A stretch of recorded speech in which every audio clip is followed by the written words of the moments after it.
ప్రకృతి పర్యావరణం ప్రభుత్వ ఆస్తులకు రక్షణ కవచంలా నిలుస్తున్న హైడ్రా మరింత బలపడనుంది.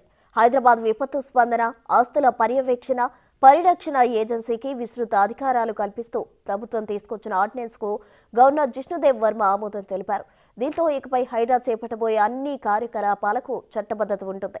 ఈ చట్టాన్ని రాబోయే అసెంబ్లీ సమావేశాల్లో ప్రవేశపెట్టి ఆమోదించనుంది ప్రభుత్వం.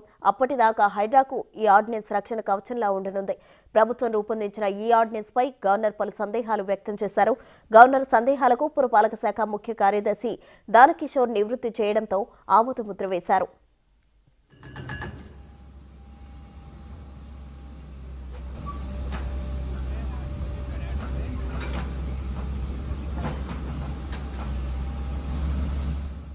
చెరువులు, కుంటలు, నాలాలు సహా ప్రభుత్వ ఆస్తులను సంరక్షించడం, ప్రకృతి వైపరీత్యాల సమయంలో రక్షణా చర్యలు చేపట్టడం, అగ్నిమాపక శాఖ సేవలకు ఎన్ఓసీ జారీ వంటి లక్ష్యాలతో జూలై 19న తెలంగాణ ప్రభుత్వం హైడ్రాను ఏర్పాటు చేసింది.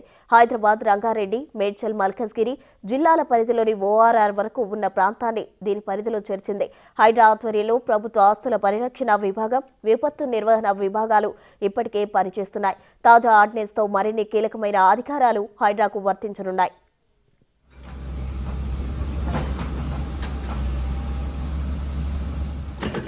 ఒకవైపు హైడ్రాను బలమైన శక్తిగా మారుస్తుంటే హైకోర్టు మాత్రం ఇటీవల హైడ్రా తీరుపై ఆగ్రహం వ్యక్తం చేసింది. భవనాలను కూల్చడానికి ముందు నోటీసులు ఇవ్వకపోవడంపై అసంతృప్తి వ్యక్తం చేసింది. ప్రభుత్వ ఆస్తుల రక్షణ పేరుతో అమాయకులను ఇబ్బందులకు గురిచేయొద్దని సూచించింది. హైడ్రా ఇదే విధానాన్ని అవలంబిస్తే స్టే ఇవ్వాల్సి వస్తుందని చెప్పింది.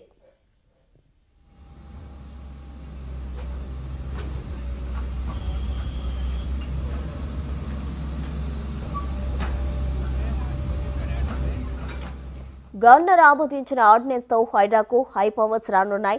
ఆక్రమణలను పరిశీలించడం, నోటీసులు ఇవ్వడం, ప్రభుత్వ స్థలాల్లోని ఆక్రమణల తొలగింపు అధికారం కల్పించే జీహెచ్ఎంసీ చట్టం 1955లోని సెక్షన్ 374(b)ని ఆర్డినెన్స్ లో చేర్చారు. ఈ ఆర్డినెన్స్ తో అనధికారిక ప్రకటనలకు జరిమానాలు విధించే అధికారం కూడా హైడ్రాకు బదిలీ అయింది.